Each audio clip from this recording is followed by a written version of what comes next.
பெண்களுக்கு சிறுநீரில் விந்து போகிறது, மலத்தில் விந்து போகிறது, படுக்கையில் விந்து போகிறனால உடம்பு பலகீனம் ஏற்பட்டு அதுவே அவர்களுக்கு ஒரு பெரிய குழப்படியாயிருது. அது திருமணத்திற்கு முன்பு வாலிபர்கள் தேவையில்லாத படங்கள், தவறான பழக்க வழக்கங்கள், சுய இன்ப பழக்கம் செஞ்சு உடம்பானது ரொம்ப கெட்டு போயிடுது. அப்போ அவர்கள் திருமண வயது நெருங்க ஒரு பதட்டம் ஏற்படும். இப்போ வாலிபர்களுக்கு வெள்ளை பட்டுச்சுன்னா அதை மருந்து எடுத்து சரி பண்ணிக்கலாம். ஆண்டனி சித்தால சென்னையில் Kodambakkam doctor J Johnson BSMS பேசி கொண்டுருக்கிறேன். 14/15 அக்பராபாத் 2வது தெரு. கவலைப்படாதீங்க.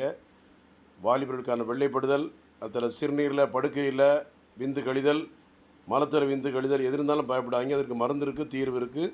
சங்கடப்படாதீங்க. அதனால் ஏதோ பயமாக உடம்பு இந்த முகங்கள்லாம் டொக்குமாறு ஆகிடும். சின்னங்களை எலும்புகள் பலகீனமாக இருக்கும், டயர்டாகும். இது குறித்து நீங்கள் எதுவுமே கவலைப்படாதீங்க. Doctor J Johnson BSMS 9841059194. Thank you.